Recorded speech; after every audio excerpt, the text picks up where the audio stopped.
They don't want you educated. And if you get educated, they want you drowning in debt. Hey, folks, how you doing? Thanks for joining me. Please take a minute to hit thumbs up. Let's get into it. Biden's student loan forgiveness plan may already be dead. And do you think it's a coincidence, by the way, that it dies days after the election? they're just like, just pretend it's happening through the midterm election, please. But yeah, it may already be dead. And let's get into the details of that. I also have other stories after that. Toledo, Ohio is one of the more than one city that is erasing people's medical debt. I'm going to go into that. Also, the editor of Mint Press, which is where I have my other show, Most Censored News, canceled from a panel event on... She's a Palestinian canceled from an event as moderator about BDS, about boycott, divest, and sanctions. Anyway, I'm going to get into that. I'm going to get into the new proof that the U.S. and our media, our garbage media, manufactured that ridiculous, outrageous event at the Chinese party, Communist Party meeting, where their large meeting where the former president was walked out and our media lost their goddamn minds, and the fucking hair caught on fire. Oh, he was walked out like they were watching some sort of MMA fight. Holy shit, he knocked him out in the first 12 seconds. But there's more. People have actually now had time. It's been a week or two. Had time to actually break down what actually happened, and there's no evidence that it was any big deal. But I'll be getting into that. It's classic U.S. propaganda. Anyway, all that stuff is coming up on the show. So let's dive into the student loan issue. So let me give the background for a second. That Biden said he's forgiving student loans, right? Millions of people. I think it's something like 43 million adults have some form of student loan debt. And as I said at the beginning, the ruling class does not want you educated. That's A. And B, if you get educated, they want to make sure you're struggling in debt so that you get into the system. You get locked down in a job. You're not one of those fucking unscrupulous, surly folks out on the sidewalks demanding change. Instead, you're slaving away at a job that you likely hate in order to pay off that debt or other debt, such as medical debt, which we'll also be talking about. But so Biden said he was gonna get rid of some of this, and there's so many notes to be made as to how pathetic this is, and how pathetic it shows the Democrats are. Which, if you're new to my stuff, Democrats, Republicans, same party. Okay, you need to know that. You need to learn that. If you don't learn that, you will think about everything wrong. Learn that now, okay? And if you haven't learned that yet, Democrats, Republicans, same party. If you haven't learned that yet, do some reading. Just go read things. I mean, not yet. Stay here for the next hour, but go read things, and you will slowly, it'll start to occur to you. Democrats, Republicans, same party. But Republicans tend to tell you, hey, we're going to fuck you in the face. And sorry, that I know some of you don't like the language. We're going to make love to you in your face. So Republicans say that kind of outright. Democrats, they do this whole dance. We're going to help you. We're going to help the people struggling. We're going to help you with health care. I played a Biden clip where it was coincidence that he was saying this, but because it was when he was being interrupted and attacked on his fucking horrible record. But it was a coincidence that during that, while he's being yelled at by the crowd, he continues with his speech. In his speech, he goes, Big Pharma did not win this year. Big Pharma lost and the American people won. No, they didn't. No, they did not. So that's the dance Democrats have to play.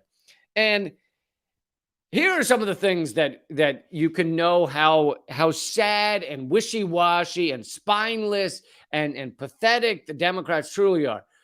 One, if they were actually going to do this to get rid of student loan debt, and if it meant something to them, if they had a moral core where it was just like, oh, I've got to do this because I need to help people. If that were what it was, then on day one of Biden's presidency, he would have done this, right? Day one, sign something, student loan debt gone. Why wait till now? Why? And I'll tell you why. Because A, they didn't really want to do it. B, the amount they did, which I'm going to get more into that in a second, they're doing in order to win the midterms, which, as you now know, they were able to keep the Senate. And they lost the House anyway, but it was not the red wave. But of course, it was not the red wave because of Roe v. Wade. Sorry, that almost rhymed. It was not a red landslide because Roe v. Wade was overturned. Abortion rights are getting knocked down. And so people came out to vote mainly for that reason. Maybe the student loan debt thing helped a little. But that's kind of hilarious because that means people are coming out to vote for Democrats because Democrats failed to defend their right to have an abortion for the past God knows how many years. They never codified it. Even when they had the House, the Senate, and the presidency, they never put it into law. They never actually defended a woman's right to choose. They didn't do it on every step. And Obama failed to put in a Supreme Court justice that would have defended that. Like on every step, they failed to defend that. So they basically did better because of their past failures. That's a side note. So Biden does this thing, waits till now, like I said, because he has no moral core. He's a sociopath, as they pretty much all are.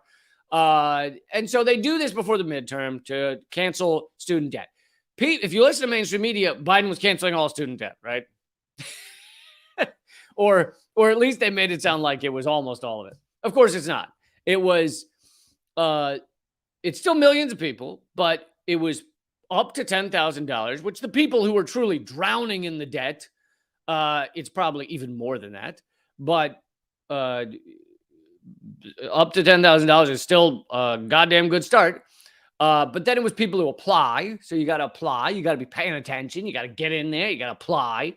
Who knows why they turn people down? They obviously turn some down, or why have them apply. And then so far, I think they said they've gotten 16 million applications, which is a lot of people. That's a lot of people applying. That's good to hear. But out of 43 million people with student loan debt, that's not everyone. So let's be clear on that. Let's see. I want to make sure I'm getting this number correct. I got it right. Hey, look at that. I got something right. 42.8 to be exact million people with student loan debt. Okay, in America. Also, keep in mind, as you're reading this, listening to this, hearing this, other countries, 0 people with student loan debt. In many other countries, 0 people, because education is either free or nearly free for their citizens. So U.S. 43 million, other countries 0. But we're the best. We're number one. I just want to make that clear. We're the number one. We're number one in number of people with student loan debt. We're number one. Okay, so we've knocked it down to 16 million. We've knocked it down to under $10,000 debt. So he's getting, each thing makes it more and more piecemeal as to what they're actually doing. And then we get to the crowning achievement, or a crowning failure. Can you have a crowning failure? Because if so, Biden has a lot of crowning failures. It's just like, wow, man, that failure is above and beyond your other failures. Good on you, man. Good on you. So student loan forgiveness may be dead. And here's the LA Times coverage of it. The Biden administration has stopped accepting applications for the student loan relief, casting doubt on the program that was intended to help 40 million borrowers. There's 42.8 million borrowers. Okay, LA Times. Okay. The Education Department's move came in response to a ruling Thursday from U.S. District Judge Marty Pittman in Texas, who held that the department didn't have the legal authority to offer loan forgiveness on that scale. The White House said it will appeal the ruling. Pittman's ruling only intensified the program's legal troubles. Oh, isn't it tough when the Democrats, it's usually the Democrats, but, occasionally Republicans do some shit too.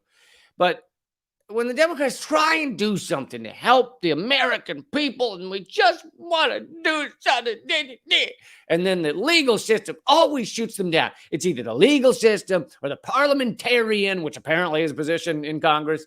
One of these things always stops them at the last minute. They're just Charlie Brown with the football, right? The football says across it in this political cartoon that has too many words on it, says, helping American people's written across the football, and they are Charlie Brown trying to kick it. And Lucy says across her face, courts or Republicans or parliamentarian. And Lucy is like, yoink. Every time Democrats want to help people. Isn't it funny? Isn't it funny that it works out that way? You don't think, I'm just spitballing here. You don't think that the system is designed to make sure that the ruling class always gets what they want, that corporate America always gets what they want, even when Democrats do some little thing to make it look like they're trying to help people, right? You don't think the system's designed. No, not designed. No. What do you guys think, producers that aren't here? Yeah, the three of you. Yeah. Okay. Yeah, you don't think so. Pittman's ruling only intensified the program's legal troubles. The Eighth Circuit Court of Appeals has already barred the Education Department from writing off any debt while it considered a lawsuit brought by 6 Republican-controlled states. So they're holding them off from getting rid of any debt right now while these go through the courts. Here's another thing. Just spitball. You don't think the U.S. legal system, the U.S. quote unquote justice system, is designed to benefit the ruling class, right? You don't think that couldn't be a thing, right? That these laws, even if they were accurately interpreted, which it sounds like this one probably was not, but even if they were accurately interpreted, you don't think they were like written and decided on again and again by people who were already like our fucking rich ruling class, right? No, that's not true, right? Right? Like most of these laws were written by like poor people who were struggling and needed help, right? I hope some of you, I'd say 65%, are actually getting my sarcasm right now. Pittman vacated the entire debt relief program, saying the department usurped Congress's legislative power in violation of the Constitution. Unless the administration persuades a higher court to overturn Pittman's ruling, the program is dead. White House Press Secretary Karine Jean-Pierre said Thursday that 26 million borrowers had already applied and 16 million had been approved for loan forgiveness. Oh, I think I said 16 million applied, but 16 million have been approved. Isn't that interesting that already just looking at those numbers, out of 26 million people applying for this program, they've already turned down 10 million people. The White House has and the Department of Education has already told 10 fudging million people, 10 making love million people that they can't have student loan debt forgiveness when they claimed they were going to give it to them. Anyway, the lawsuits all made the same basic claim that the Education Department exceeded its legal authority when it offered blanket debt relief to borrowers with federal student loans. Now, here's something to think about that. The devil's advocate argument would be, well, they exceeded their legal abilities right there. That's how the system works. The White House can't get rid of this debt. These type of decisions only come down, only happen, only make their ways through the courts when they benefit corporate America, almost exclusively. There are little exceptions in the Supreme Court. I'm not saying there aren't. Some of them have been the biggest wins that the people across this country have had. like, civil rights and abortion that has now been gutted. But most of the time, these things only actually make their way through the courts when it benefits corporate America to stop these things. So you don't see a lot of the court said that Congress couldn't give $100 billion to fucking Raytheon to obliterate children in Yemen. Like, the courts don't step in for that stuff. You don't see the courts stepping in and going, hey, the Pentagon failed to do an audit at all until a few years ago. And then now they've done 4 audits, and every year they just say they failed their audit, and we actually get no new information about what the fuck is going on with the money in the Pentagon. You never hear the courts say, yeah, the Pentagon legally can't have any more money until they tell us where the trillions is going. The courts almost exclusively, with a few exceptions, seem to step in and just like stop things that corporate America wouldn't like. The Justice Department argues, however, that the 2003 HEROES Act gave the Education Department all the authority it needs. The act gives the department power to waive or modify any requirement for student loans, including those written into federal statutes. Its powers, however, can be used during a national emergency as well as wartime. And by the way, folks, would you like to guess on how often the United States is at war? All the time. All of the time. So if we have special powers in wartime, we have, the fucking Education Department or whoever, special powers in wartime, or the White House, then they have special powers all the time.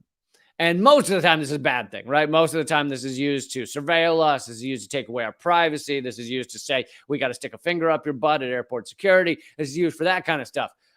Usually horrible shit. And they go, well, we have special powers right now because it's a national emergency. It's wartime. Yeah, it's always wartime. You can't, you guys are always bombing people. 26,000 bombs dropped in Obama's final year. 40,000 bombs dropped in Trump's first year. Like, you guys are always, and that hasn't changed at all. You guys are always bombing people.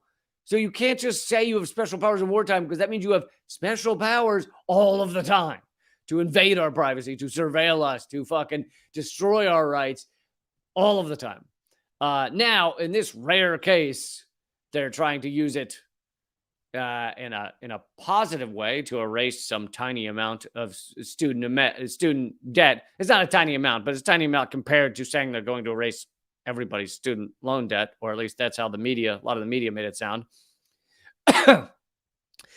The national emergency that President Trump declared at the start of the COVID-19 pandemic has yet to be lifted officially, even though President Biden said that the pandemic was over. So we're under a national emergency. But here's the other thing. If they really wanted to do, and they could, there's always a national emergency, even outside of the endless war. They're like, climate crisis is an actual national emergency that will go for our lifetimes. And they don't want to talk about that. That's not a national emergency. Not at all. But so they're saying that so it's going to be appealed. They're saying that the White House didn't have this power. I don't know if the White House knew going in that this is what would happen, and so they knew that it would. And this is if this is how Machiavellian they are, this is actually pretty genius.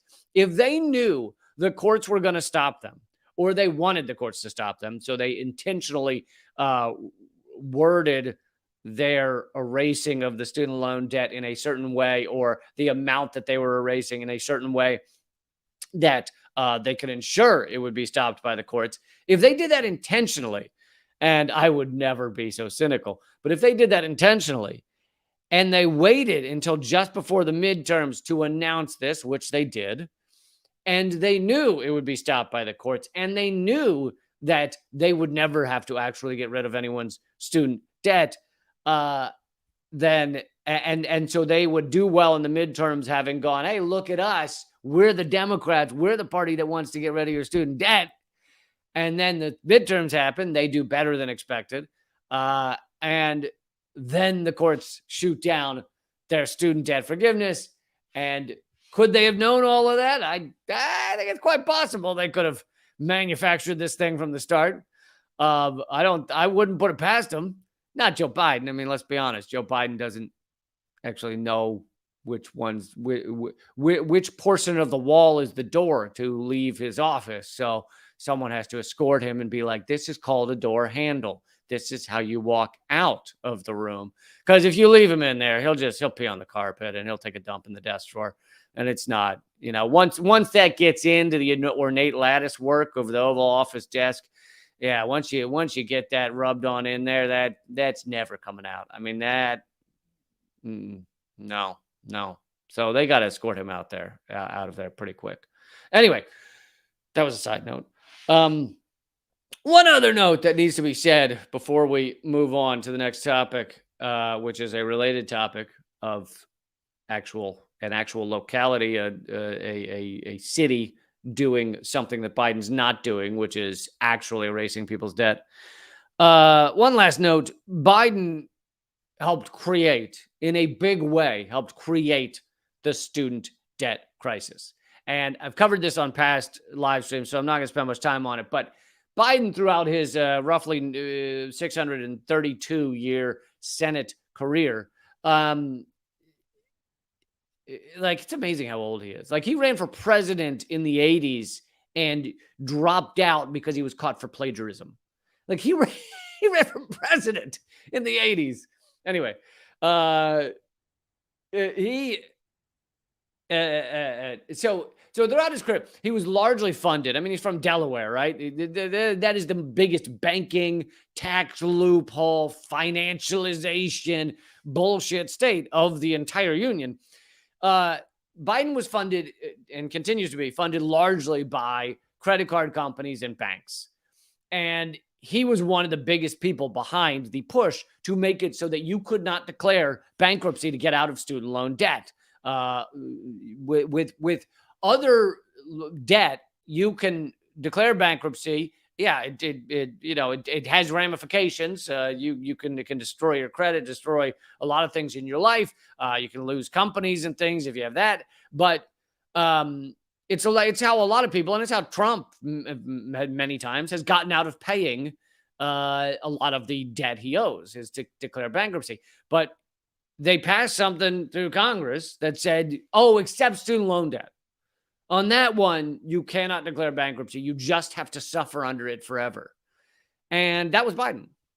So for those of you millions, 43 million out there with student loan debt that causes severe ramifications throughout your life, as long as you are paying that and that money is not going towards other things like family and life and security and all those things. As you think about that, remember, Biden created that. So you would likely not be under that amount of debt if it weren't for Biden. Okay, so moving on. This has gone on in Toledo, Ohio. Big fan of Toledo. Not sure I've ever been, actually, but at the moment I'm a big fan of Toledo. Toledo, Ohio is trying to erase up to $240 million in medical debt in their area. And they did it. They're doing it the same way that you and I helped erase a lot of people's medical debt last year. So Toledo City Council, along with commissioners of the wider Lucas County, passed a new proposal on Wednesday that is expected to forgive up to $240 million in medical debt for residents. The money came from President Biden's, as if it's fucking him, COVID-19 stimulus package. That was the pennies, the relative pennies compared to the trillions they gave to Wall Street, but whatever. Which gave $800,000 to Toledo. So Toledo, Ohio gets $800,000. Wall Street gets $4.5 trillion. $800,000 to Toledo for emergency funding and relief. The city council approved a proposal this week that would allow that money to go towards medical debt relief. The commissioners, but it's more interesting than just that, though. The commissioners of Lucas County, which Toledo is part of, said the county would then contribute an additional $800,000 to bring it to $1.6 million. Maths. The way it works is that the city government buys medical debt through the nonprofit RIP Medical Debt. And you can Google RIP Medical Debt. It's a website. I believe it's .org. And a year ago, before when I had Redacted Tonight, a TV show, and for those of you new to my stuff, I'm the most censored comedian in America, and I lost my TV show due to U.S. sanctions and my YouTube channel, etc. But back when we would do live streams, I'd do them with Eleanor Goldfield. We'd take the super chat donations and we donate it all back to people who were struggling. But before that, before we were donating it to people who are struggling, we were donating it, and we told you this on the live streams, we were donating it to various causes each week. And so really, it's not money. I'm not taking credit for this. It's money from you guys. You guys were the ones donating, and we were just the middlemen that didn't take a cut. And middle lady. And so before we would donate it back to you guys or those who were struggling, before we were doing that, we were donating it to a cause. And I think more than 1 week, we donated to ripmedicaldebt.org or .com or whatever. And what they do, well, I'll just read it. The way it works is that the city government buys medical debt through the nonprofit RIP Medical Debt, an organization that specializes in purchasing bundled medical debt portfolios on the secondary debt market, and then forgives the debt at pennies on the dollar.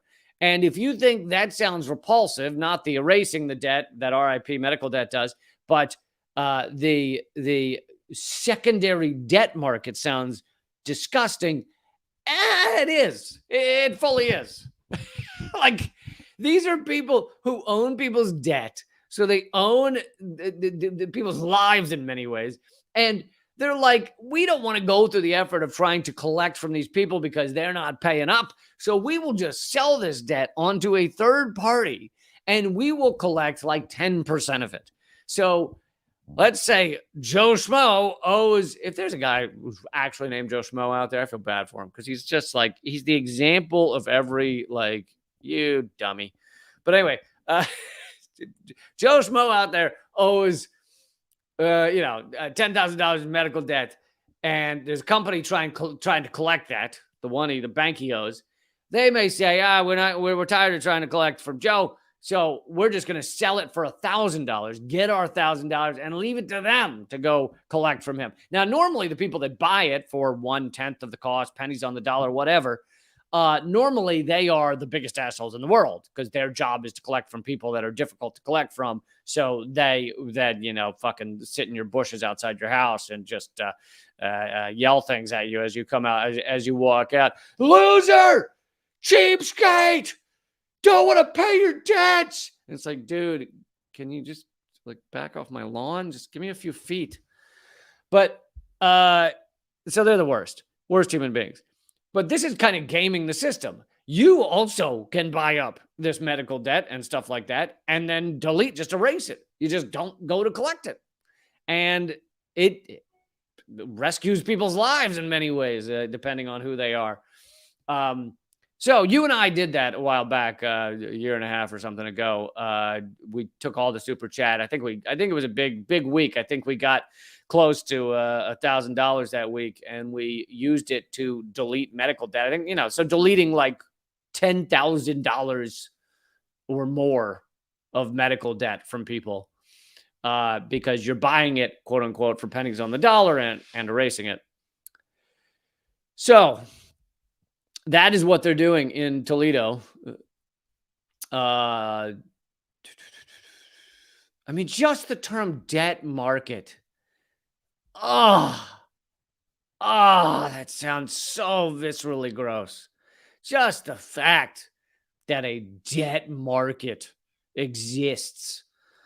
I mean, but didn't Jesus flip over a few tables for that? The debt market. God, is capitalism gross. The debt market. Oh, it sounds like, you know, like liver pus or something. Just like fucking genital wart, debt market. That's where that fits on that list. Toledo is not the first place in the US to follow this model. Grim, which I assume is a person and not a feeling. Grimm said the idea was formed after seeing a medical debt relief plan passed by Chicago and the wider Illinois Cook County in July. The Illinois plan hopes to erase $1 billion in debt with RIP medical debt using the $12 million in federal funding provided to them. They erased $1 billion with $12 million. Like, that's fucking insane. It's insane this shit even exists. It's insane there's any medical debt at all. There's also that fact. Remember earlier in this episode when I was saying that a lot of countries have zero student loan debt? There's a lot of countries also have zero medical debt. Only the United States. I mean, maybe not only, but the United States is just the worst at just enslaving people under debt. They don't want you educated. They don't want you free from debt. They don't want you living your own life. They don't want you. I mean, in that way, if you look at the fact that we have the largest prison industrial complex in the world, most prisoners, and we have the largest debt systems, whether it be healthcare or student loan debt, various types of debt systems. If you count those as taking away people's freedom, which they absolutely are, I mean, more so with prisoners, but still, if you are stuck in a job you don't like because you're trying to pay off your student loan debt, then you're not exactly free. We are one of the least free countries in the planet. And yet we run around going, we're free. We're so free, it hurts. 41% of American adults have some kind of medical or dental debt. 41%, according to a 2022 study. Oh, God. I mean, honestly, the only reason these systems don't collapse under a wave of people storming the streets is because that A, the propaganda works. So most people don't even know all this stuff that I'm telling you. And B, that because they're stuck under debt, one way or another, they don't free time to do anything else. Thank you, Teresa, for reading my book. I hope you are enjoying it. All right, folks, I'm moving on to the next story. But yeah, let's just go to the next story. Let's just do it. We're just gonna do it. We're just gonna rip it right off like a Band-Aid, folks. This is a pretty insane story. It sounds like at first it sounds like just a regular old, someone was canceled, someone was knocked off a panel, whatever. But when you get the details, it's pretty nuts. And it also tells you a lot about Wikipedia. Ironically, at the heart of this is how garbage Wikipedia is. Peter Beinart. So, all right, I should say up front, Minar Adley there on the right of this photo is the founder and boss of Mint Press News. Mint Press is where I now work for my other show, not for this show. This show is not connected to Mint Press, but for Most Censored News. And I have the new interview show called Most Censored Views, which I just did an hour with Chris Hedges this week. I hope you guys enjoyed it. But anyway, so I do work at Mint Press News for those shows, and Minar on the right there is the founder. So Peter Beinart leads the charge to cancel Palestinian-American journalist Minar Adley. So the latest victim of the cancel culture wave is Mint Press News founder and editor-in-chief Minar Adley. Adley had been booked to host and moderate an event discussing anti-boycott and divest and sanctions. You've heard of BDS probably. It's having a huge impact on Israel. Basically, it's saying don't support companies that do business with Israel. Don't invest in companies. Don't help companies that are doing business with Israel, and it's having a bigger impact on the Israeli-Palestinian issue, which is apartheid state. It's having a bigger impact than just about any other activism has had on Israel. So this BDS is a big deal, and thank God, because I think in the year 2022 it might be time to not have apartheid states. Just saying, not have states based on like racism in their laws. Like, might be time. Adley had been booked to host and moderate an event discussing anti-boycott, divest, and sanction laws in the United States and how Palestinians are under increasing pressure to silence themselves, when she was herself, ironically, removed from the panel at the behest of a shady advisor. Now, keep in mind, it wasn't like, and I'm going to give you more details in a second, but keep in mind, it wasn't like they just invited her to be on a panel. They were like, come talk about Israel. And then they were like, oh, shit. You believe Palestinians should like have a right to their land? Oh, get out of here. They knew exactly what and why they were putting her on this panel as the moderator, nonetheless, because she is a fucking amazing, accomplished Palestinian American woman who owns a successful and created a successful news site that reveals truths around the world, and it has amazing articles there and amazing people there. Like, that's why they invited her. It wasn't like she was invited to be on, fucking Hollywood Squares. I don't think that's still a show, but still Hollywood Squares. And they were like, oh, wait, she's a Palestinian? We can't have her up there holding the X card up or whatever. She was invited to be on Biggest Loser. We can't have that. The event was hosted by Voices from the Holy Land, an organization that hosts documentary films and group discussions in order to give voice to those ignored by the mainstream press and educate the public on the realities of the Israeli occupation. So this gets funnier and funnier. This organization, Voices from the Holy Land, their like purpose is to give mainstream press and educate the public about the realities of living under Israeli occupation. And yet still, they were forced into banning Manar from their panel. Like, that level of canceling, I mean, that would be like, that'd be like an anti-war, anti-war group was having a panel discussion and was going to have Code Pink hosting it. And then they kicked them off at the last minute because Code Pink was anti-war. Like, what the fuck? It was scheduled for October 9th online and featured a screening of the documentary Boycott, followed by a discussion. Other panelists included editor-at-large of Jewish Currents magazine, Peter Beinart.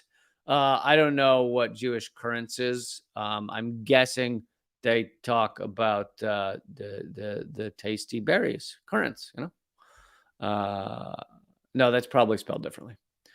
Anyway, maybe they meant ocean, like waves with a lot of Jews surfing. Boycott producer Suhad Baba and Texas speech therapist Bahia Amawi. I don't know why you'd have a Texas speech therapist there. You're on the panel and you're like, BDS is important because the Palestinians are suffering. And then she's like, now, see, you seem upset. I'm going to say that your speech patterns have shown anger, fury even. And what are we going to do about that? I don't know. That sounds like the worst, to have a speech therapist on a panel about BDS. That sounds like a terrible idea. So Beinart, the head of this Jewish Currents magazine, kept contacting the people putting on the organization and insisting that Adley, Manar, was anti-Semitic, and that Minpress News, where I work among others, also Alan McLeod, who also co-wrote this article. Alan McLeod is amazing. If you don't follow him on Instagram, you should. His stuff is epic. Adley was saying, they said Adley was anti-Semitic, and that Minpress News was a discredited pro-Putin, pro-Assad, pro-Iran outlet.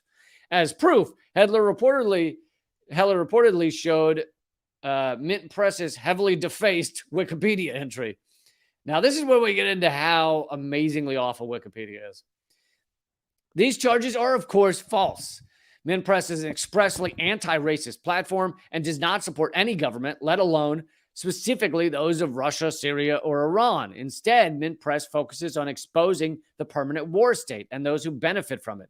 For this, we have been targeted by the NATO-funded think tanks, the Israeli lobby, the Israel lobby, U.S. and U.K. intelligence outfits, foreign governments, and lobbying groups. We've also had our Wikipedia page attacked, been demoted and deranked by algorithms, and had our financial accounts frozen. PayPal froze their account. I can tell you from experience that when I put a video up for my new show, The Most Censored News, which, by the way, maybe I'll go ahead and put a link to the latest one, which I hope you'll watch. But whenever I put a video up, it gets very few views because that their YouTube is incredibly suppressed, like incredibly attacked. The algorithm gives it no love. But if you haven't watched my new show, Most Censored News, I hope you will check it out. So I put that in the comment thread, but you can just look up Most Censored News on YouTube.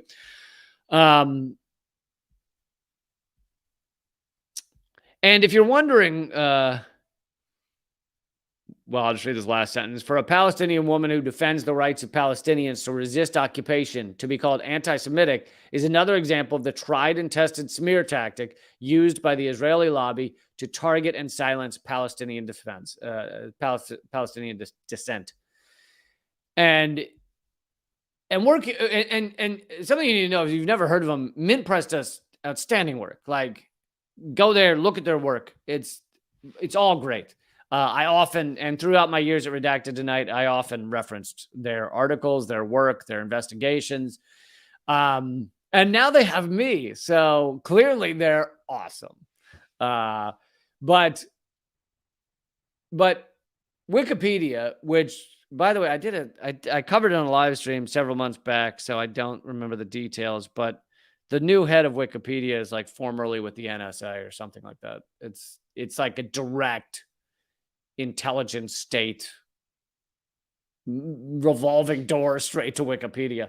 But Wikipedia, the way it works there, and I've talked about it before in like my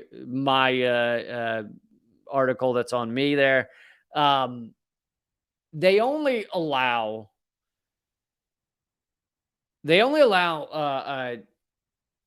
things to be said on Wikipedia that can be backed up, or they supposedly only allow, they can be backed up by official sources, by sources they consider to be top-level sources. Now, what do they consider to be top-level sources?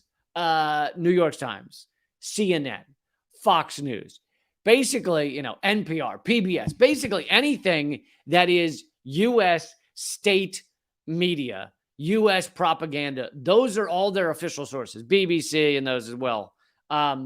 So basically, if you put something up, if you say Lee Camp said this on Redacted Tonight, Lee Camp said that this is that the reason he had a show at RT is because it's the only network that didn't never censored him in any way ever and let him say whatever he wanted. If you were to say any of that stuff, they would eventually, sometimes it could take months or even a year, but they'll eventually go there and remove anything that tells the truth and put in anything that's been written about you that is full-on lies, that comes from those pro-U.S. empire outlets. So I think that is a big part of why within the span of a few months, within the span of like 3-4 months, I had a New York Times hit piece done against me, which was filled with lies, and a NPR hit piece done against me filled with lies. And I did responses to each, wrote articles in response to each. And both those articles went viral, especially the New York Times one. So much so that my response to the New York Times might have gotten more views than their article on me. But that's not the real reason they do it. They do it mainly so that if you Google me or you look at my Wikipedia, everything about me that defines me to newcomers is garbage, is fake, is lies. And I think that's why they put that together. And they've done the same thing to Mint Press, although they've done it harder at Mint Press against Mint Press because, A, when you have a Palestinian American woman running it, easy pickings. That's probably whoever the CIA guy was whose job was to, all right, you're gonna take down and malign this person. Hey, Steven. Listen to me. Stop picking your belly button lint. You're gonna take down and malign this news outlet Mint Press. They're doing Palestinian stuff.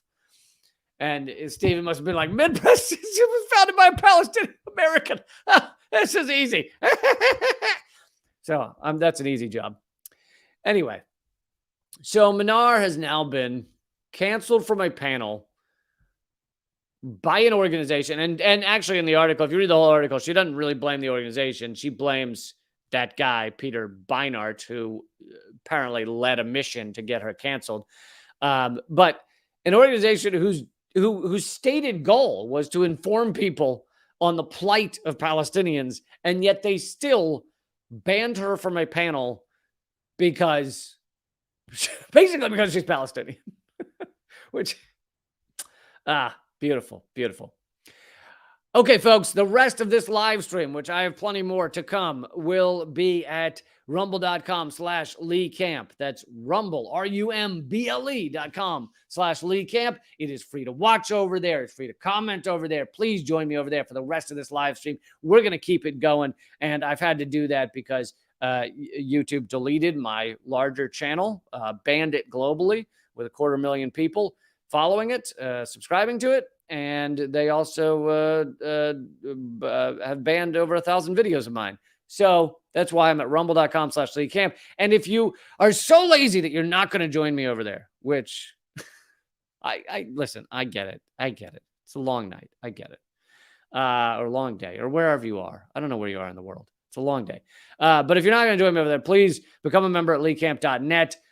You can become a member for free. But honestly, someone pointed out the other day that some people think that just by watching these things, you're kind of funding our work or my work. And for some people, that's true. But for people that are truly suppressed and truly censored, like I am, I'm not getting millions of views on YouTube. The TV show's gone. So if you're wondering what my YouTube ad dollars, so even though they banned my main channel, this channel, if you're watching on YouTube, is still monetized for some reason. I don't know why. If you're wondering, the massive checks that come into me from YouTube ad dollars, it's about $100 a month. So I appreciate that you may think you're funding my work simply by watching, but that's not true. The only way I can fund it is by independent people like you going to leecamp.net and becoming members. And the lowest level is $1.25 a week. So like half a coffee, honestly, at Starbucks. I mean, I don't know what a Starbucks coffee is. Well, actually, it depends on which city you're in. In some cities, it's fucking $5. In some cities, it's $1 something. But whatever a Starbucks coffee is, that's what you'd be paying a week to become a member at leecamp.net. Or you can pay more, but I hope you'll join me over there. But right now, rumble.com/Lee Camp. One last time, I'll say it. Rumble.com/Lee Camp. Join me over there. All right, just give me a second here and we will